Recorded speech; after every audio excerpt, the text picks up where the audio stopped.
Hello అండి. Welcome to my channel A to Z Telugu tips. ఈరోజు మన ఏ టు జెడ్ తెలుగు టిప్స్‌లో పోషకాలతో నిండిన హెల్తీ బ్రేక్‌ఫాస్ట్ రెసిపీని మీతో షేర్ చేసుకోబోతున్నాను చూడండి. మనం ఎప్పుడూ వేసుకునే నార్మల్ దోసల కన్నా ఈ దోసలు చాలా టేస్టీగా ఉంటాయి. అలాగే హెల్తీ కూడా. అలాగే పిండి రుబ్బిన వెంటనే దోసలు కూడా వేసుకోవచ్చు. నార్మల్‌గా ఇడ్లీ దోస పిండిని మనం పులవబెడతాం కదా! అలా ఈ మల్టీగ్రెయిన్ దోస పిండికి అవసరం లేదు. ముందుగా వీడియోలోకి వెళ్ళే ముందు నా ఛానల్‌ని ఎవరైతే మొదటిసారిగా చూస్తున్నారో ప్లీజ్ నా ఛానల్‌ని సబ్స్క్రైబ్ చేసుకోండి. ఇలాంటి మరిన్ని టేస్టీ రెసిపీస్ కోసం నా ఛానల్‌ని సబ్స్క్రైబ్ చేసుకొని పక్కనే ఉన్న బెల్ ఐకాన్ క్లిక్ చేస్తే నా వీడియో నోటిఫికేషన్స్ అనేవి మీకు వస్తాయి.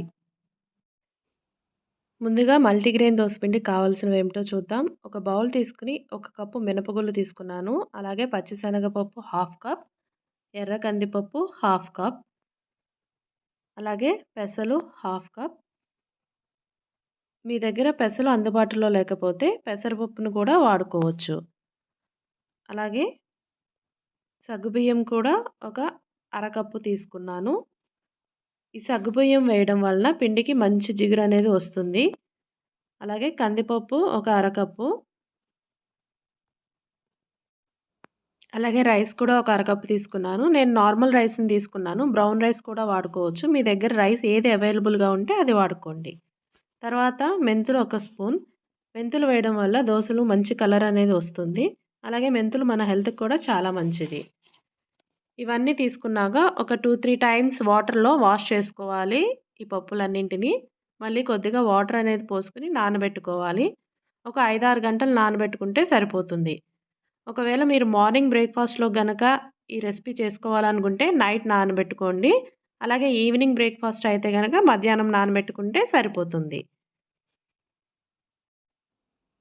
తర్వాత చూసారుగా పప్పులన్నీ ఎంత చక్కగా నానిపోయాయో. ఇప్పుడు వీటిని మనం గ్రైండ్ చేసుకోవాలి. ముందుగా మిక్సీ జార్‌ని తీసుకొని పప్పుల్లోని వాటర్ అంతా డ్రైన్ చేసి వేసుకోవాలి. ఇలా వేసుకున్నాక చిన్న సైజు అల్లం ముక్క తీసుకొని కట్ చేసి మిక్సీ జార్‌లో వేసుకోవాలి. అలాగే పచ్చిమిర్చి 4 లేక 5 మీరు తినే కారాన్ని బట్టి వేసుకోండి. ఇక్కడ నేను ఒక 5 పచ్చిమిర్చిని తీసుకున్నాను. తర్వాత కొద్దిగా వాటర్‌ని పోసుకొని గ్రైండ్ చేసుకోవాలి. మీరు నార్మల్ దోసపిండిని ఎలా అయితే గ్రైండ్ చేసుకుంటారో అలా చేస్తే సరిపోతుంది. గ్రైండ్ చేసుకున్నాక పిండిని ఒక బౌల్‌లోకి ట్రాన్స్‌ఫర్ చేసుకోవాలి. ఇదే విధంగా మిగిలిన పప్పులన్నీ కూడా గ్రైండ్ చేసుకొని పిండిని గిన్నెలోకి తీసుకోవాలి.